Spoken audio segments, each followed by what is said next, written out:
Okay, so Peter Kefalas here, Queen's Voice. We're here with Thomas Sullivan, who is running for the 23rd Assembly District here in Queens County.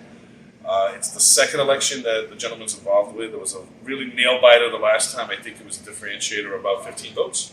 15 votes after 54 days. 54 days and then 15 votes. I know initially I believe you were up for around 250, 300 votes. 268 on election night. And then a few days later came the first lawsuit.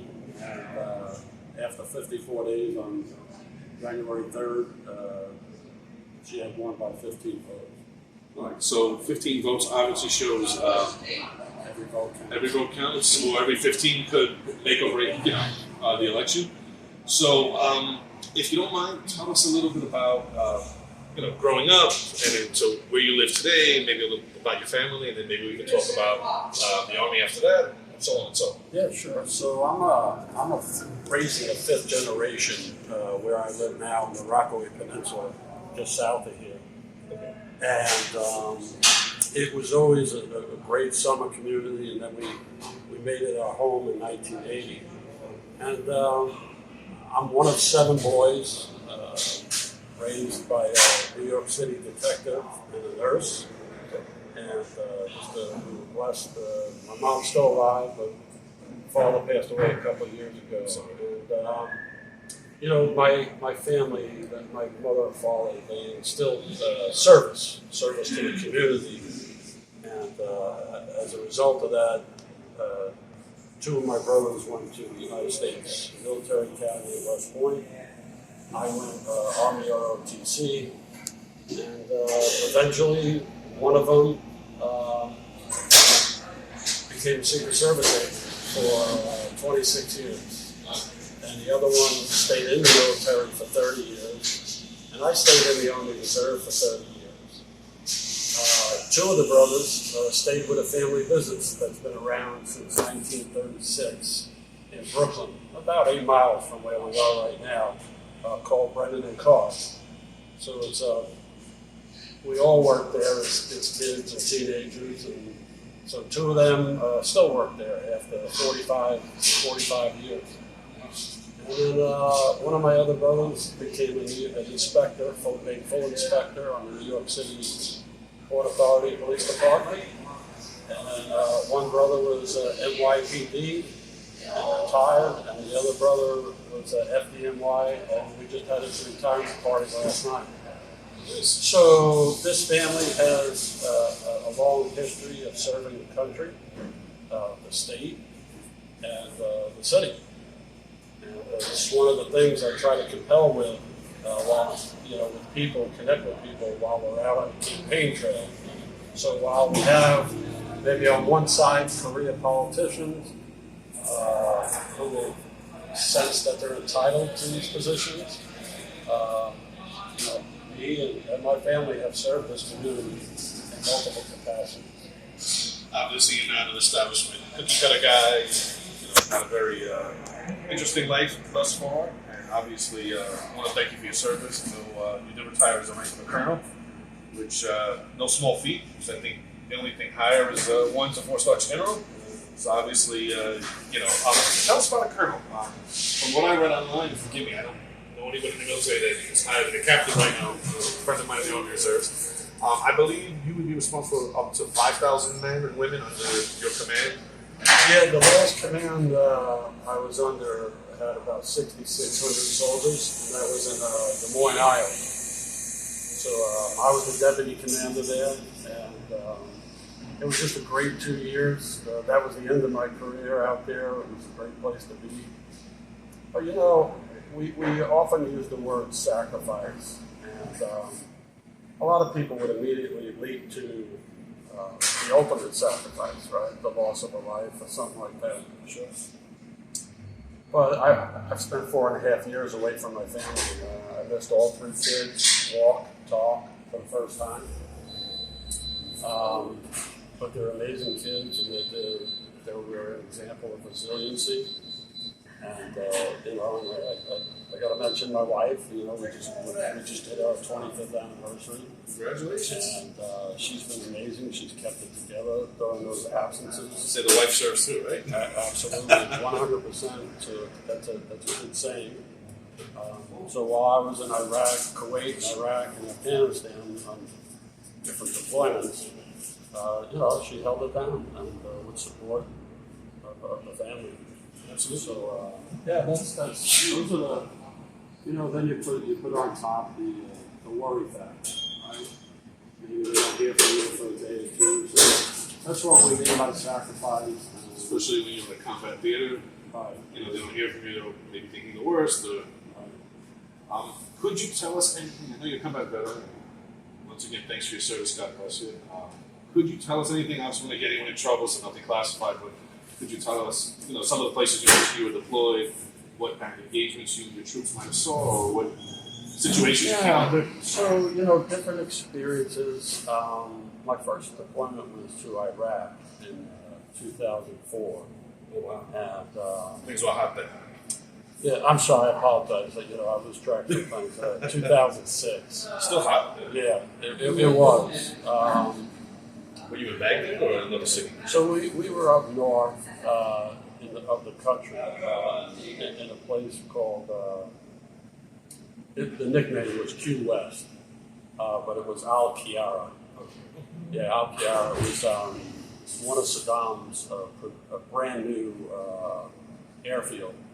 So they had taken it off, and we used it as a huge logistical hub. It was, if I'm not mistaken, it became the biggest logistical hub in the United States history. The fuel capacity there, and that's what we did. We were logistics, and we moved fuel, food, So you were based there as well? ammunition. Correct. So we had the luxury of not being in Baghdad or in Mosul. We were in a fairly isolated area. And we needed that buffer, but we're a very vulnerable target. Sure. What they call a soft target. So, but going out the gates is a tough deal. And we did it every night. Sometimes we had multiple units out every night. And I think it was the 23rd day we took our first action. And it changes your perspective so much because even as a young captain at the time, you feel invincible. And you realize you're not. And that's the worst of the worst that could happen. But we had a mission to complete, and the soldiers moved on bravely, heroically, and we did our tour, and we came back. And then in 2009 was a year in Kuwait. I was the operations guy for the port of Sullivan, and this is where we call it CENTCOM, Central Command. Pretty much, 90% of the stuff that comes into the Middle East came in through that port of Sullivan. And busy, but pretty neat experience. I never thought I'd be on a port working the docks, and at the time, Kuwait was well liberated and well secured, but the ports are always vulnerable. Transportation hubs in general are always vulnerable. Soft target. Exactly. That's it. It's in this type of what we call asymmetrical war. The enemy doesn't want to tangle with the full-on infantry platoon. Right? No. They want to go after a guy in a 22-wheel tractor trailer full of fuel, right? Because he's slow, he can't maneuver. Easy to blow up. So, and then 2016, I was in Afghanistan. My headquarters was in Bagram, but I was traveling constantly, so I got to see every corner of Afghanistan. So Bagram, if I'm not mistaken, from what I've heard on TV, is that or was that the largest U.S. air base ever constructed? Or one of them? It's large in size, right? We didn't have a ton of stuff there, especially in 2016. But there's a reason why it's so strategically important. When you see where it is and geographically and the layout, right? It's very well protected by the mountains. It's a big wide open valley. The climates are good, relatively stable. You don't have a harsh summer, you don't have a harsh winter. Were you stationed with the international troops as well, or was it just American? Yes, no, absolutely. We did a lot of interaction in Afghanistan, in all of them.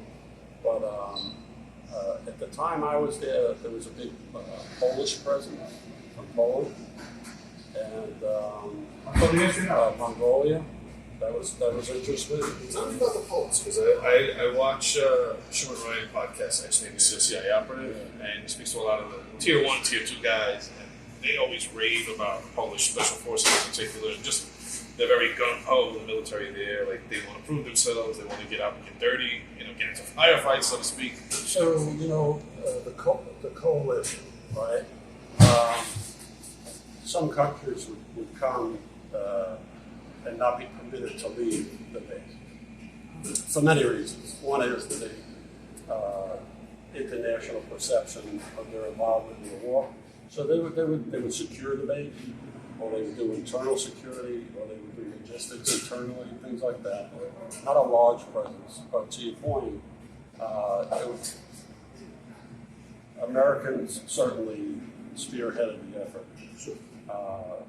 Britain, early on, certainly with the South and Kandahar, their presence was still there, but on a much smaller scale by the time I got there. By the time of 2016. The Australians, and then you have the Polish. So to answer your question, we use the term gung-ho sometimes, but I would refer to very disciplined, very well trained, very proud, and the reason they were there were to support the effort. So those are the 4 basic countries that were permitted to engage outside the basic. Pretty much top tier NATO countries, you would say. Because we know the Brits and us Australia to good capabilities, and interact with us well. They've always been long-term allies. And you found that your men and women got along with them very synchronized. Exceptionally well. Yeah, look, you form a bond and you learn to respect and appreciate each other.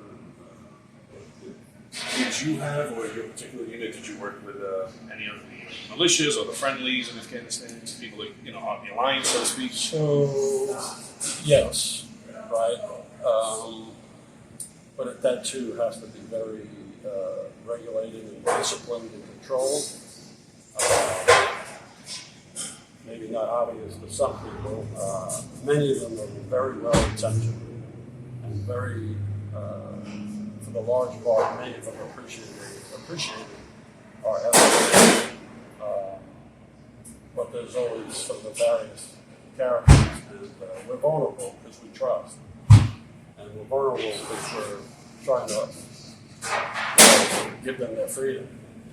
And in order to do that, you have to be willing to accept them and engage with them. And that's risk. You got to take some risk. So it's part of any commander's decision-making process. There's always risk in what we do. Because you don't fully know them, and you want to believe their intentions are good. Our intentions are good. And it's complicated. Some of them are truly there for purpose to do harm. Others are either being, their families could be threatened, so they're being sent to do something. Some of them probably really hate the Taliban or Al Qaeda and said, hey, I'm going to take advantage, fight the Americans. Genuine enemies of ours as well. So it's a mix. Because I've heard someone with great fighters, some aren't trustworthy. So they're not well trained, right? They don't have the education, so they don't have the discipline. And you're accustomed to a different way of fighting. So they're not confident. The reality of it is, I don't want to get into it because it's a long, complicated discussion that doesn't end well with the way we ended that war.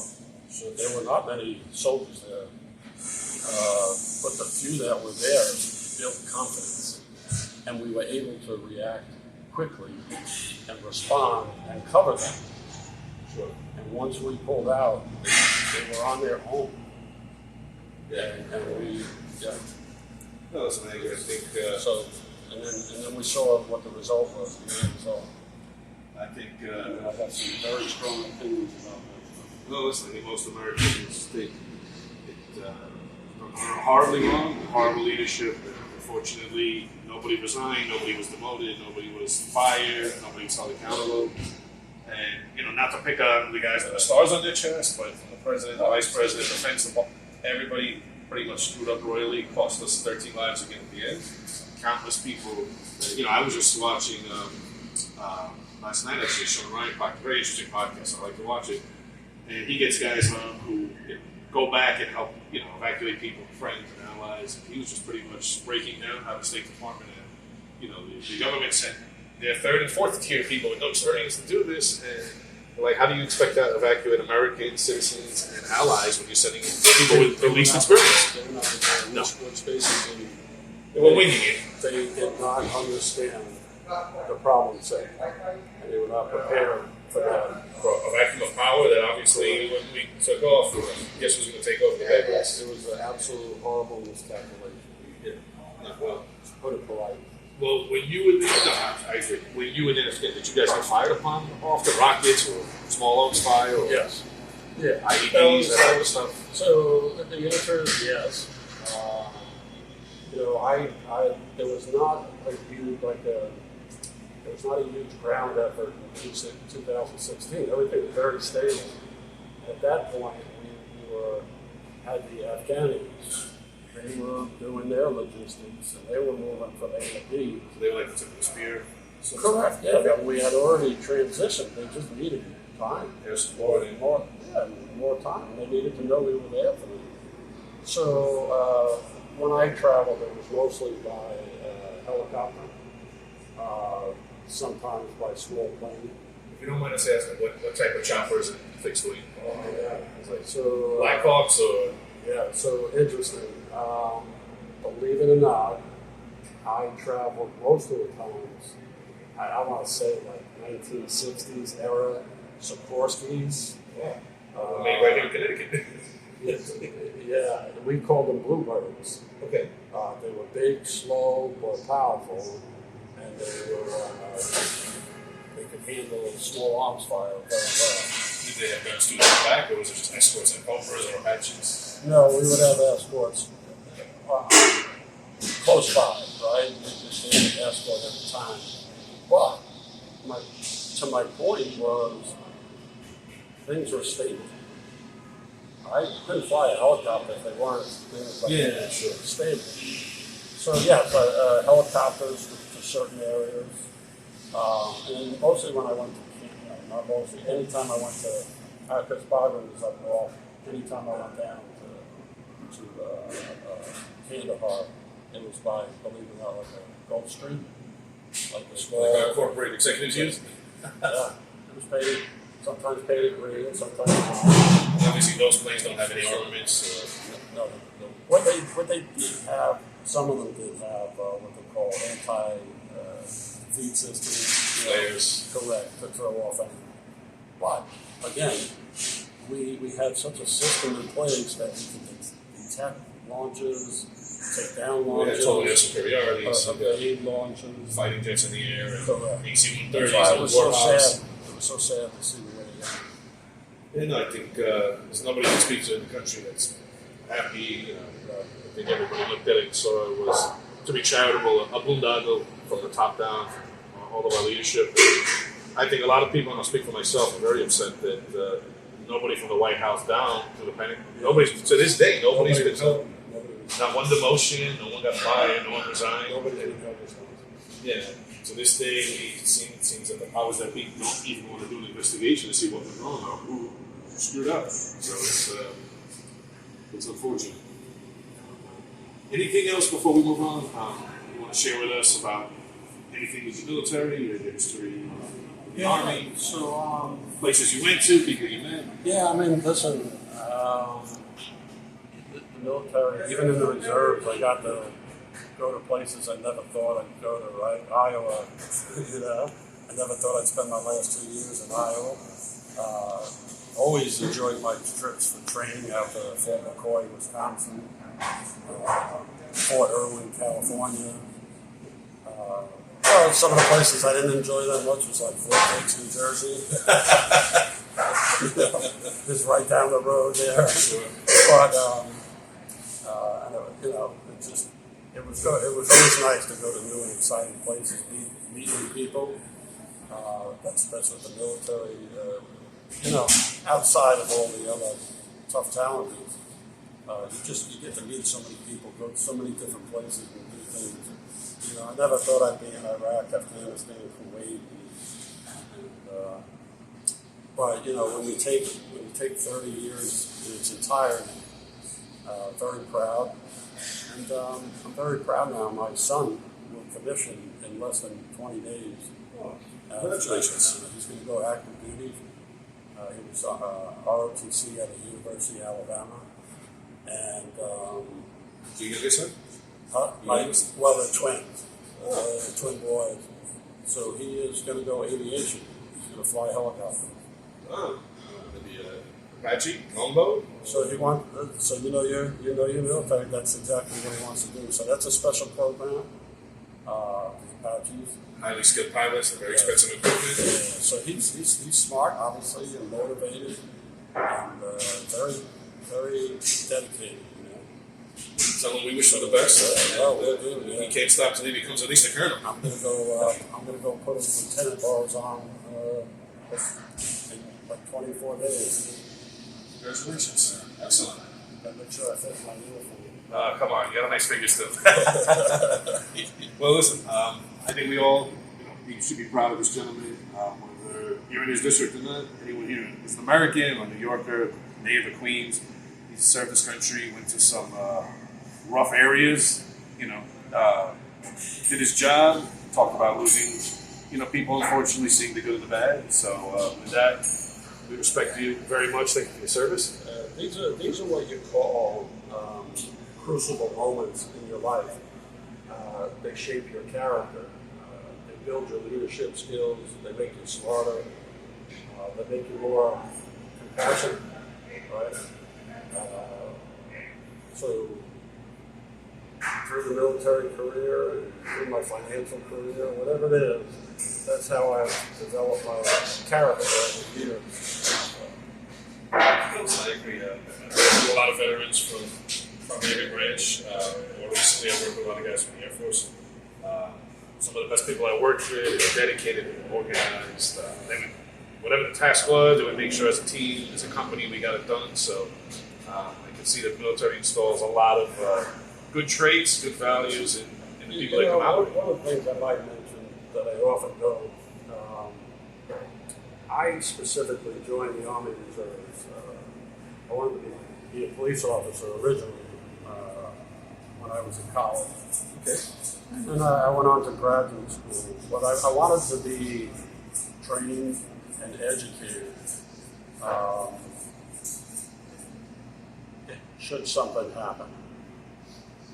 We don't have the draft, and maybe it would have been hard to join in a certain part of my life, too old or whatever.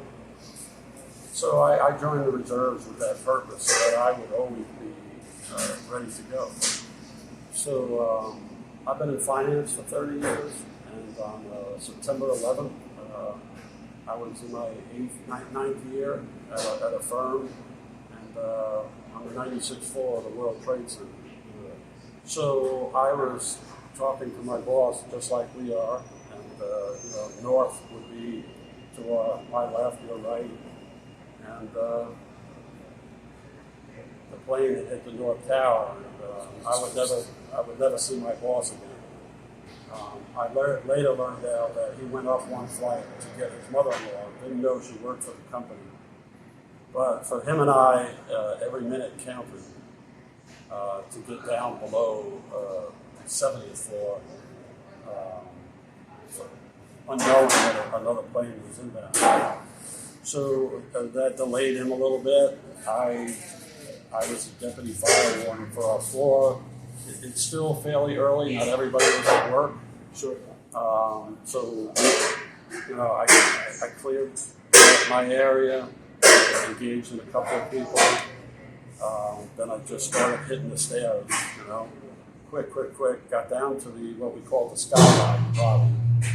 And where you had like, I think it was 8 or 10 elevators that capacity of 45 people.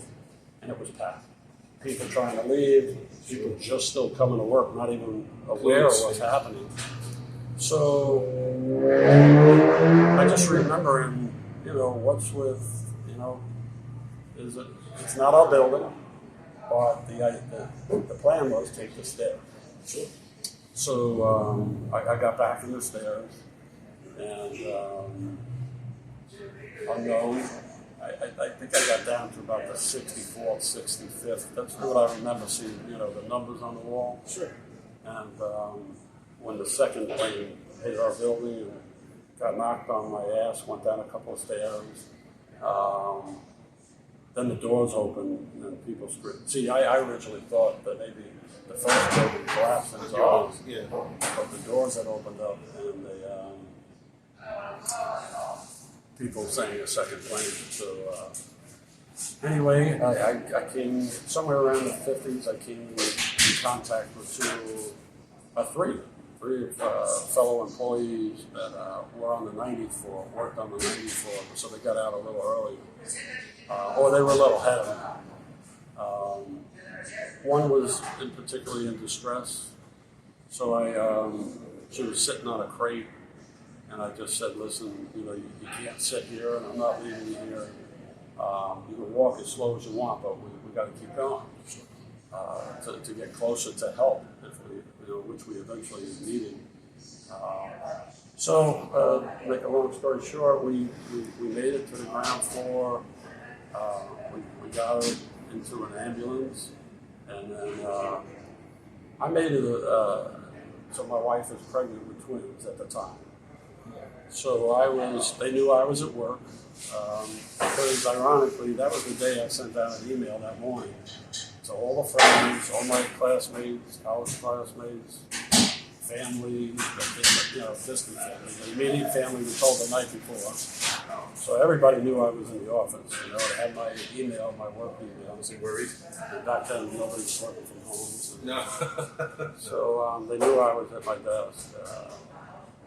So it would be 2.5 hours before I could get out of Lower Manhattan and get in contact with family. Maybe phones were jammed that day. I don't know. That's right, exactly. Everybody was walking over the bridges. Yeah, yep. So that was one of me. And but the segue, that's how I started getting. So there was an activation in 2003 that I didn't mention.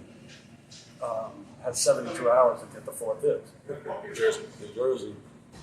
And So they just called you 72 hours. Be there, Colonel. well, I was a captain. All right, well, be there, Captain. So you pretty much you get your orders. You know, it's one of those things. You knew it was coming, but it still hits you. It's real. It becomes real, and especially when they say you got 72 hours, leave your job, leave your family. You know, it's the real deal. It's a real It's not a drill. It's not You training. know, they started issuing your weapons, your masks, your protective gear. That was it, all the essentials. So all the men and women underneath you do as well. Like it's game time. There was no question like everything. Is it training or We call it the buffer factor, right? When it's right. It's real. that's an amazing story that you survived there and So helped that's people my get out. connection. Well, I get it. People are very supportive of the military. They're proud of the military, as I am. But there is another part of me, right? I've spent 30 years in a suit and tie in finance, and I owned a restaurant for 10 years. And now I do certain things for an 86-year-old family business, the restaurant. Yeah, the bookkeeping, and paying bills, and insurances, taxes, licenses. So the point of all that is like part of one of the reasons we're here today is as a candidate. I have 30 plus years of a very broad experience, a lot of crucible moments in my life that have shaped my character, honed my leadership skills, my technical skills, whether it's finance, or budgeting, insurance, all the things that these state legislators are supposed to be supporting, right? And I mentioned not capable of doing. and listen, part of the things you do is enforcing the laws and providing security for the people. So I have that experience, I have that knowledge, I'm mature enough, and I always had that ambition.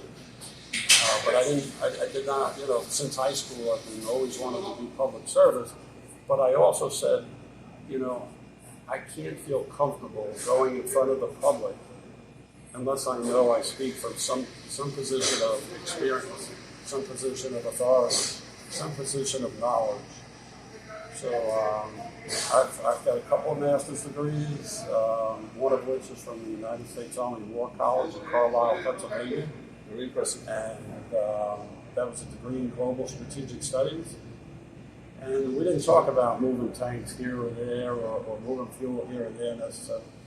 We talked about pandemics. We talked about mass migrations, which now we're facing with illegal immigration. Just faced the pandemic, now we're facing mass migration. So we focus more on policy, more strategy than tactics and at the lower level, right? It was very thought intuitive, very thought provocative. So I'm here. So we're here today, and that's me, and that's why I think I'm the best candidate to represent the 23rd Assembly District. Regarding the 23rd Assembly District, obviously it's covering Ozone Park as a whole or sections? Right here, right where we are. So we're in Ozone Park, right across from Ozone Park. Pretty much the heart of Ozone. It's also covering Howard Beach, Hamilton Beach, Broad Channel, Lindenwood, Broad Channel, Breezy Point, Bell Harbor. So that's Bell Harbor would be a section of the Rockaways. Heading west, heading east. So would you cover a certain point where your constituency would end, or your district would end at the Rockaways, or does it cover the entire? So it covers the entire Rockaway Peninsula to the Atlantic Beach Bridge, the Nassau County border. Wow. So quite a bit of coverage in terms of land. Yep. And obviously great demographics. Right where we are right now, we still have some Italian Irish, but we also have Guyanese, Indians. Then we have, there's always pockets of Polish or some German, ancestors. We are a mixed borough, most diverse borough. Then you head down into what they refer sometimes as the Irish Riviera, the Rockaway. And then we have, our African American community. Sure. And then we have in Bayswater, we have a large area of Jewish folks. Yep. And so very diverse, very cultural. Just like Queens. It's Queens. The daughter Queens are defined as everybody from everywhere. Yeah, exactly. So regarding this election, I would ask you a two-part question. And obviously no wrong answer, but from your perspective, what do you feel are the most pressing issues that you'll be able to remedy for the community you'd be representing? And secondly, from what you're hearing from Ozone Park to the Rockaways and anywhere in the middle, what are the people that would be your constituents shall you win the election? What are they telling you are the top 2 or top 3 or 4 or 5 issues that they're complaining to you about? Thomas, you got to fix this, you got to fix that. So, crime has certainly hit the forefront. People are talking about it more often. And, certainly, in my district, most recently, is in the 101st precinct, we had Sergeant Diller who was just killed last week. Last week. It was a traffic stop. And that's our district, right? Certainly a terrible event and disappointing. And that's a crime, obviously. But the underlying issue is that it was a career criminal. So as a state legislator, I would certainly go after the no cash bail law, the discovery law, the clean slate law, It's just not like people just throw the word crime out. It's we hear the word lately recidivism, right? Yes. Multiple offenses, multiple times, and that has to change. And that's a state assembly person, state senate person's responsibility. Change those laws. Right, to change. Those are the laws that the Democrats created, and they have to undo that, and they haven't. And this is the result. So whether it's the quality of life crimes, which is really at the heart of the issue where we are right now, right? You come home from work, you're working all day, you took mass transit, which is no joy these days. Dangerous. Yeah, that's become dangerous too. I did it for 18 years, and I certainly know the difference of 1993 and now. Okay, It's horrible. so night and day. You know, I used to be able to take a nap. No, these days. I would never. No, not these days. And personally, I've lost the will to want to go into the city. You know, whether it's congestion pricing, right? But back to the crime issue, you know, you come home from work, you find your car broken into, you find your house broken into, or you were approached by maybe a homeless person, or you were approached by an illegal immigrant, you know, asking for money. And sometimes they're asking pretty aggressively. Yes. And that's just a horrible feeling that has come, this whole area is sensing right now. You know, we just went through petitioning. You can't get anybody to open the door. People scared. People scared. You know, you sit there, you tell them who you are, and they're looking through the peephole. the ring cameras. Yes. They're looking through the blinds up top. So they're afraid to open the doors. That's a horrible way to live every day, right? Do people go around thinking they're going to get murdered today? Maybe not. But they are worried about getting robbed. They are worried about their property. So certainly that's the issue. What bothers me the most, though, is that in this district, just a little south here at the Howard Beach train station, if you recall, yes. That lady brutally beat. She lost her eye, right? She lost her eye and everything. And how soon do we forget? And that was a random attack. But what was it? It was bound to happen. That person had been multiple complaints about that individual being around, showing a tendency for violence, emotionally disturbed. Those are other things, you know, we certainly have to tackle 100%, right? But what are the underlying reasons for this? So crime is by far what everybody's talking about.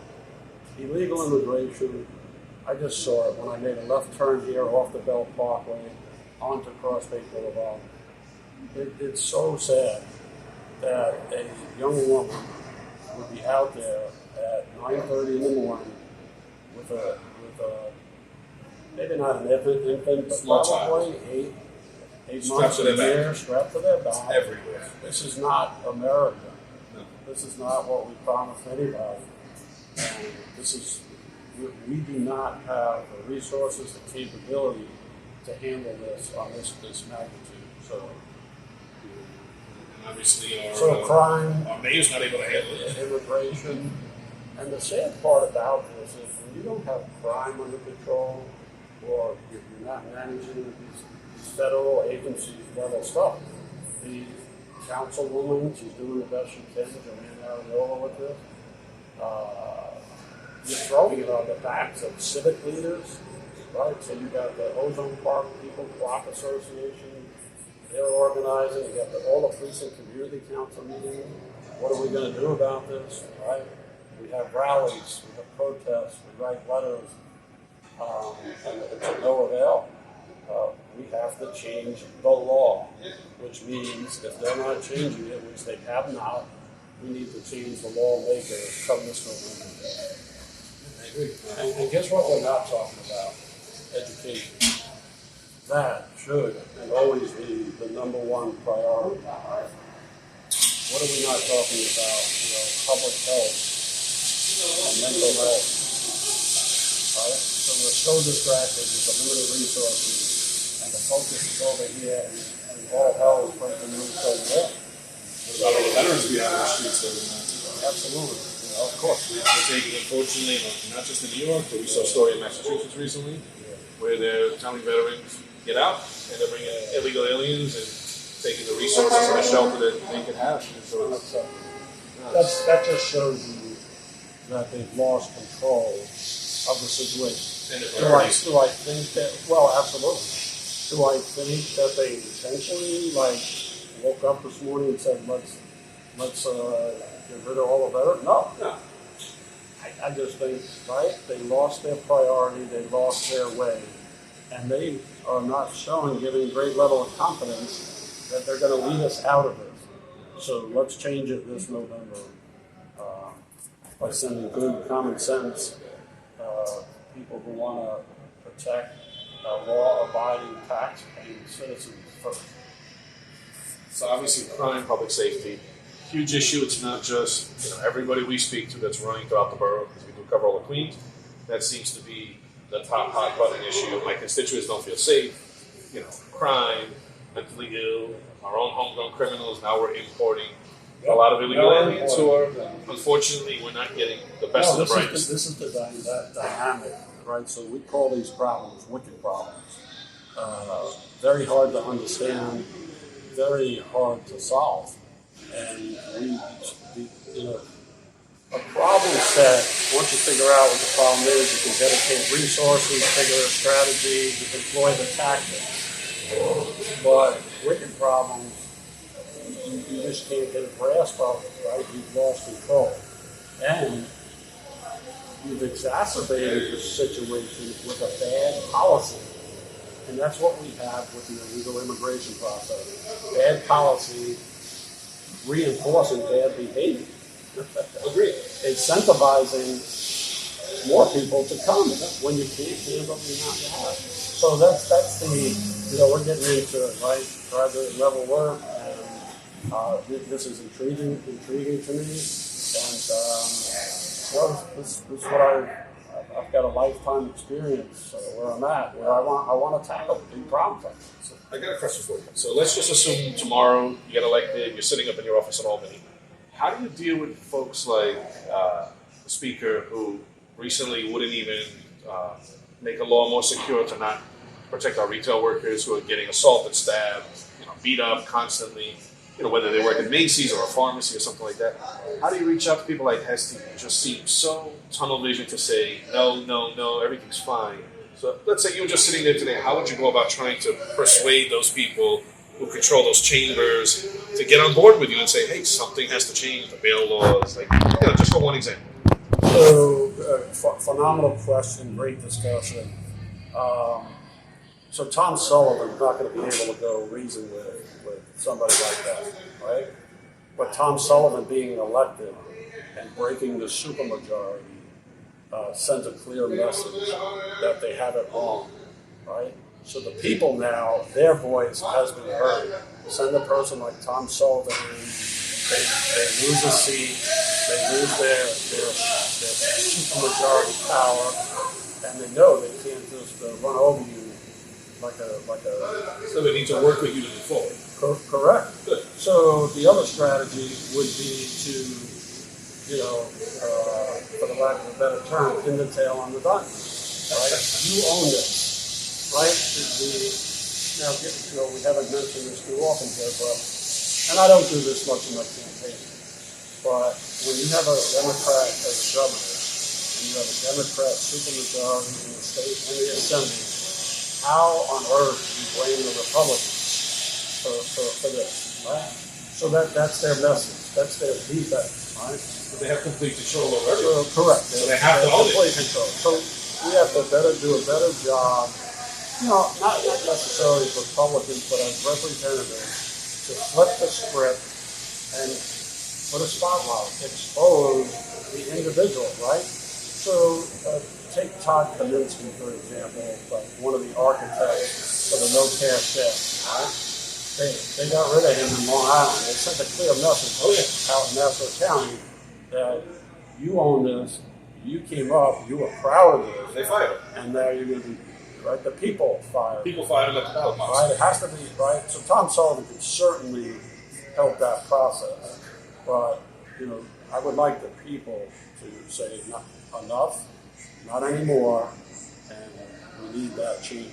And would you recommend to because let's say tomorrow you're sitting in your office, would you recommend to your constituents, to the leaders of these chambers in Albany, email them, call them, send them letters, let them know that you're completely unhappy with these policies, these laws that they fail to fix or create? Correct. So you do. You have to shed a light on the individual or the individual who is leading that effort and make them own that so that right, let's educate the people.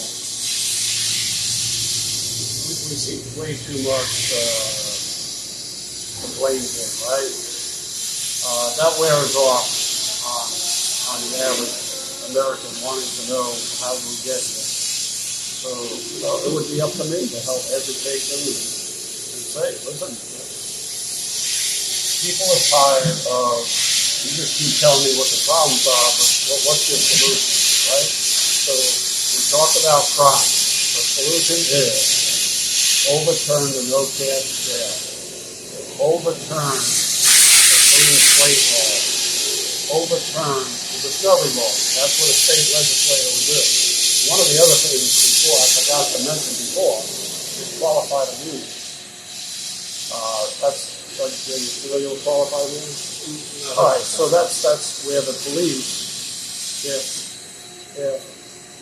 I'm doing the normal course of my duties, and I apply the training that's been given to me, and I use the tools that have been provided to me to enforce the law, I cannot be held personally responsible. The lawsuit. Correct. Yeah. You cannot take my home. You cannot take my pension. It's scaring a lot of police maybe to not want to. The city council is responsible for this. They did this, and what they did was basically took that authority right away from the police department. They neutered the police. They neutered the police department. And you can see they've taken it. Look, we were at another. So I'm going to be a little more or less likely to get in a physical altercation with you. And that's a shame that a lot of people don't realize. And hopefully they never have to come face to face with somebody 120 pounds bigger than them, on drugs or mentally disturbed, armed, and or on any of those are a pretty frightening thing. So we use things like escalation of force in the military. I get it. Stop what you're doing, right? We say shoot. We say shout, shine, right? That's quick to do in a heartbeat. Shoot would be the last. This would be the last resort, right? So they did a number on the law enforcement agency, and if I'm not mistaken, New York City Police Department is the only, if not one of the only, that do not have that blanket of security. Okay, now that does not translate into I can do whatever I want. Of course, right? I cannot just go right to shoot. I cannot just go right to beat somebody, until they're just not strengthens their position and they can help Correct. do their job better. But force is part of that. Okay. So we've mentioned a lot of stuff on obviously education is important, crime, quality of life, which all ties in. Anything, and not to say these aren't critical issues because we go all throughout Queens and we know these are all important no matter who's running or what constituency. Is there anything else that we haven't spoken on that maybe is a factor for you outside of crime and the quality of life type stuff? Anything else you would look into? Absolutely. So let's dovetail back to what I believe is the role of government. Okay, the role of government should be limited. We enforce the borders at the federal level. Come back to the state level, a state assembly person, right? Not necessarily the president of the United States or the congressman, right? It's the state legislators who create these laws to protect the people. So we talked about crime. Education is the other, right? So I believe that we have a responsibility, and it's for the benefit of the general public that we provide an education at a minimum up to the high school level. Okay. we are not holding these kids. Somehow, they don't see it as important. I think they just reported places like New York has a 40% no-show for education. So a lot of truancy. Truancy. So we're not holding. I get it. You might have two parents that are working. Make sure your kids are going to school. It's not acceptable to this school. Yeah. You do not move forward with education. And let's talk about education, right?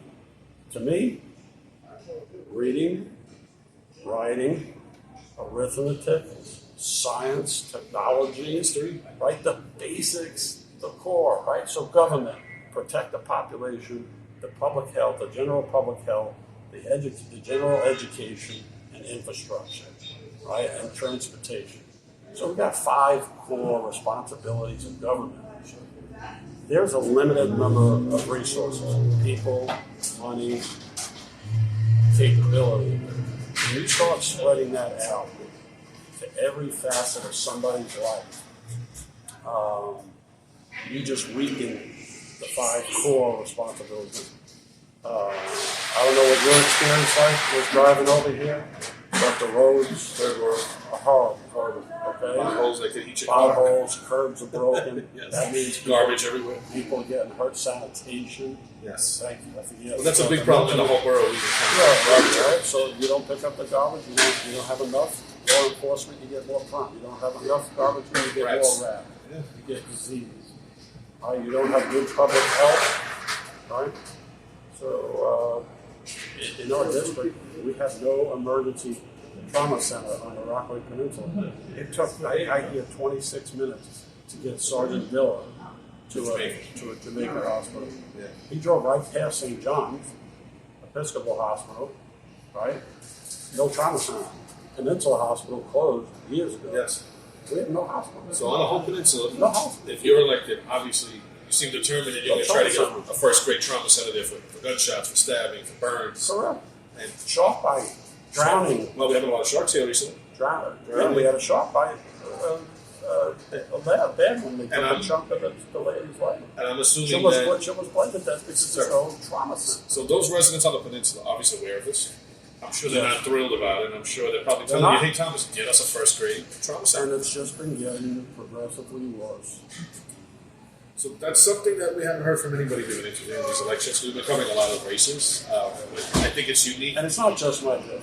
No, but the peninsula's unique that you don't have a first-grade trauma center for. Now, you just spoke about that cop who got shot, unfortunately died, and they had to take him all the way to Peninsula Jamaica. Hospital within a 10-minute ride. Jamaica Hospital, probably 25 26 minutes. Yeah. They have 26 minutes.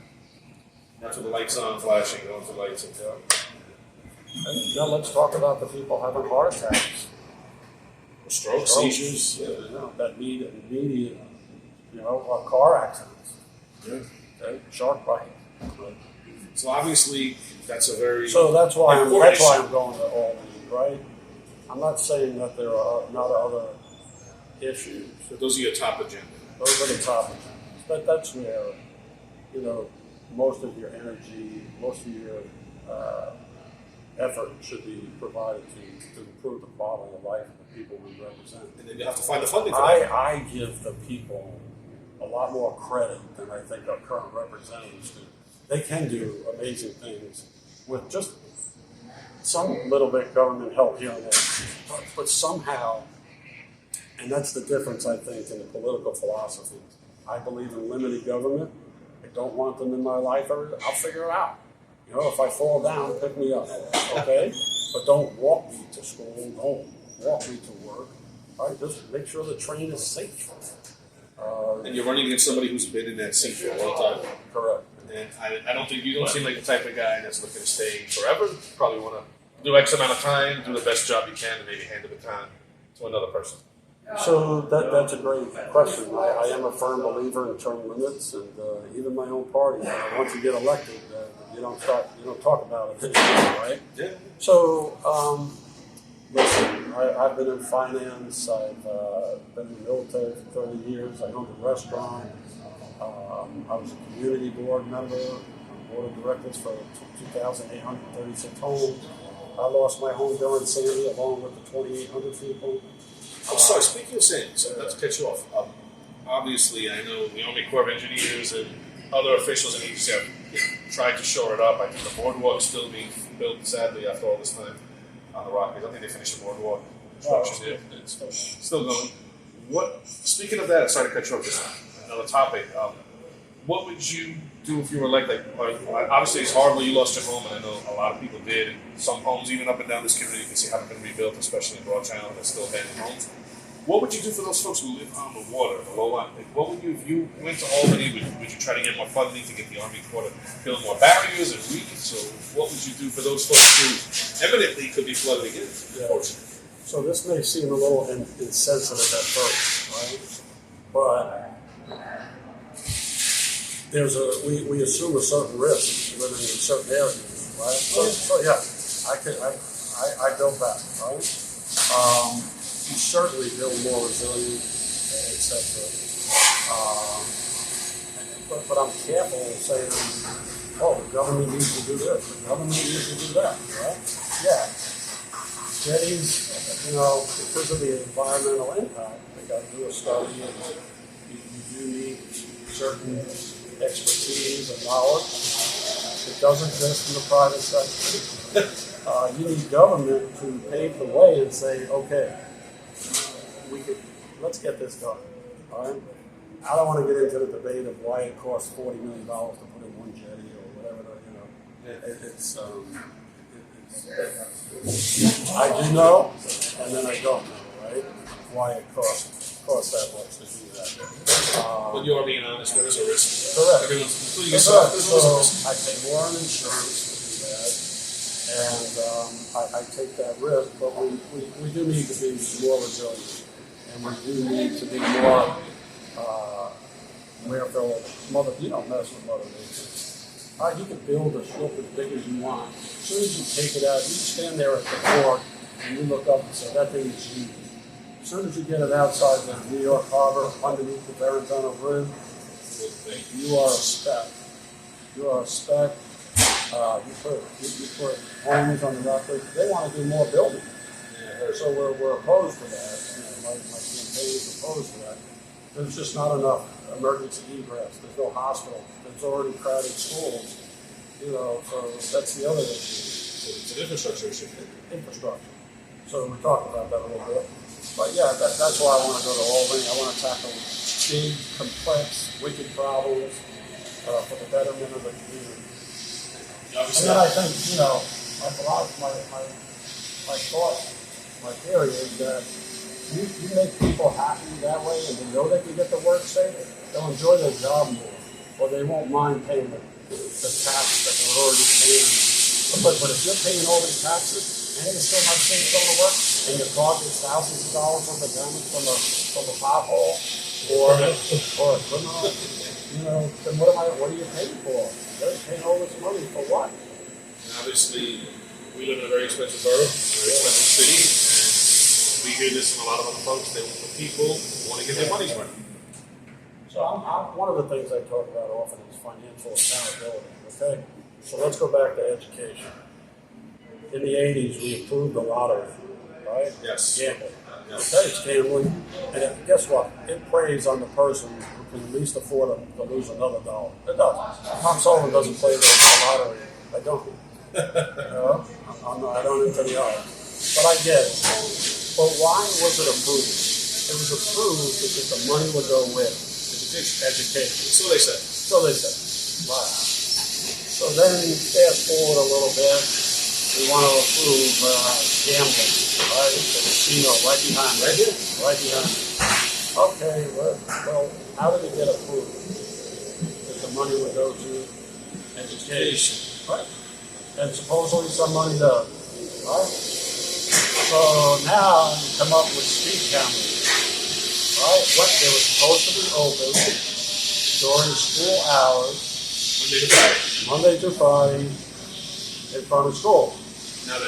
But now they realize, so 2021 we raised $240 million, 2022 $260 million, now $280 million. These cameras are everywhere. It's another fee, another tax. It's intrusive, the whole 9 yards.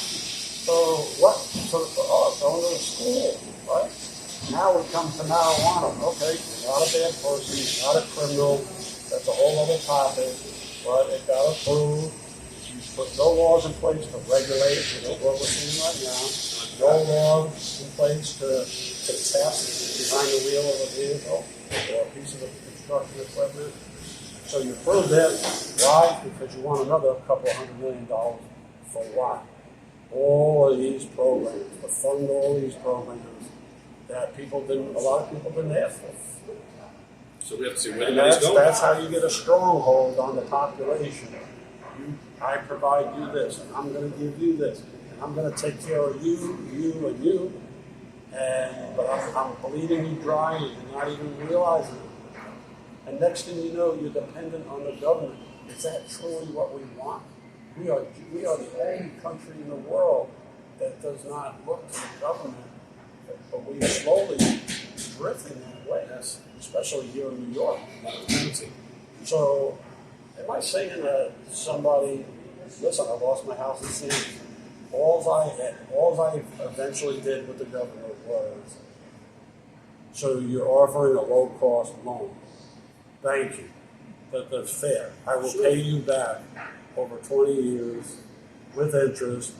Hell, maybe even make $2 more to put towards a road or a school. Sure. I think that's fair. I think that's what the government, right? That was a good thing. But to just throw billions of dollars at a problem, any problem, whether it's Sandy or the schools, or you're just creating you're incentivizing, accountability is lost. And I want to go to Albany to find out where all this money is going. Please tell us. My 30 years in the financial markets and money business. The numbers won't lie. Right? The numbers, where's the money? So speaking of money, what do you personally and your constituents, this is a hot issue, What is the area telling you, your district, about this congestion pricing coming up? What's the feedback that you're getting from the people that It's another tax. It's another tax. Last night, somebody outside in general discussion, because I made the comment that I don't go into Manhattan anymore, and that's a sad thing. Sure. Because I used to go to a show once a year with my wife. We used to say, hey, let's jump on the ferry, jump on the train. Sure. Forget the train. And forget parking in Manhattan, right? So that's out. So, and Uber is no longer a bar. So guess what? We don't go into the city. We don't spend our money in New York City like we used to. It used to be a nice night out. A lot of It's people not do say taking that. that. It's not. It's dangerous. So now that conversation went like this. Oh, so you don't go in the city, so what do you care? Oh, well, the next time I go to buy a hamburger, or the next time I have to go in when I visit a client, right? I go to get lunch, and I say, what happened? It used to cost me $15. Now it's costing me $20. Oh, all the restaurants raised their prices because the deliveries that come in there got to pay. So that's the financial aspect. Well, we are now doing another program that is dividing people, right? Because guess what? You're exempt. But you're not. And I'm not. Oh, so who else wants to be exempt? Well, I should be exempt, and I should be exempt. So now we're going through all the list of people who are exempt. And now who's not going to be? So who's going to be pay all this? So if it's $13, say, oh, well, because of all the exemptions, we got to go to $14. That's why New York lost 100,000 people there. Yep. And they're not moving out of Buffalo and Albany and other small Rockland County, right? They're moving out of New York City. Correct. And that's in the book, just because I like saying this. So now I'm a retired policeman, cop, sanitation, civil service worker. So now I'm collecting a New York City pension paid by New York City taxpayers. Taxing it. Now I moved to Florida, which is where 60% of the people move from New York. No tax on that. No tax. And I'm going to go eat in a Florida restaurant, go to a Florida movie theater, go to a Florida sporting event, and spend my New York City taxpayer money. And be I safer. don't begrudge them. And be safer. Don't begrudge them. What do you do? My salary just got cut by 40%. I now have to live in a more affordable place. What does that tell you? I can't stay here. I can't stay in the home that I raised my family. I can't. My kids can't even afford to take that home because I got to get every penny for that home. So where do I move? I moved to Florida. Carolinas. I moved to South Carolina. Texas. No, I'm sorry. I moved to Florida. I moved to North Carolina. I moved to Tennessee. I moved to South Carolina. Georgia. And I moved to Texas. Texas. And now Georgia's coming up. Yeah. And they're all reaping the tax money, the Yeah. benefits, So, and then we're taking on more entitlements with less people paying. with like immigration. Yep. We've got a lot of work to do here, unfortunately. But when you do get to Albany, please let me know where all this money the MTA gets is going. It's obviously not going to the roads. It's obviously not going to the subways, the buses. And, you know, I remember since a little kid, every time there's a toll raise, it'll fix MTA, it'll fix it. Now we're being told the same thing, that this congestion pricing is going to be the messiah to fix everything that's wrong with public transportation. But we all know that money is going to get pork barrel projects and spent here and sent there. I hope when you do get to Albany, you can track the money. I know your calculator still works. You're the finance guy. Your brain still works. And, you know, find out where the money went. But That's my calculator, that's my logic, and that's my common sense. the numbers don't lie at the end of the day. Yeah, but let me tell you, we're in a day and age where 2 and 2 doesn't seem to add up to 4 anymore.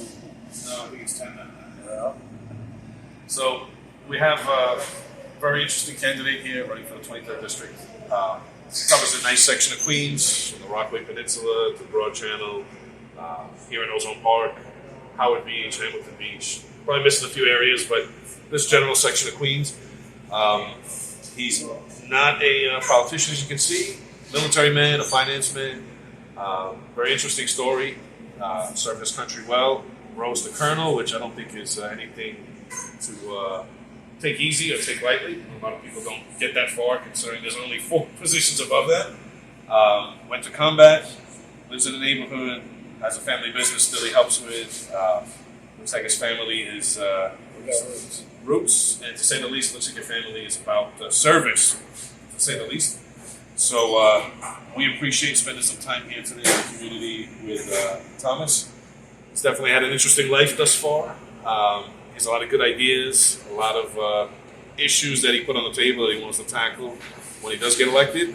And we wish him well, and we wish his constituents well with the next election. Hopefully it won't be a nail-biter, but it'll be, hopefully in a first-rate country we can count elections the first night and not have to go back and forth and recount court cases and all that stuff. So, Thomas, thank you very much for taking the time to please voice today. You heard from the Colonel's mouth himself what he's looking to do, what his constituents want him to do. So we'll let you guys who can vote for him make that decision. Come on out and vote in November and make a change, make a difference. You heard the man. This is Peter Kefalas for Queen's Voice. Thank you for everybody for tuning in today, and we hope everybody stays safe. Thank you again, guys.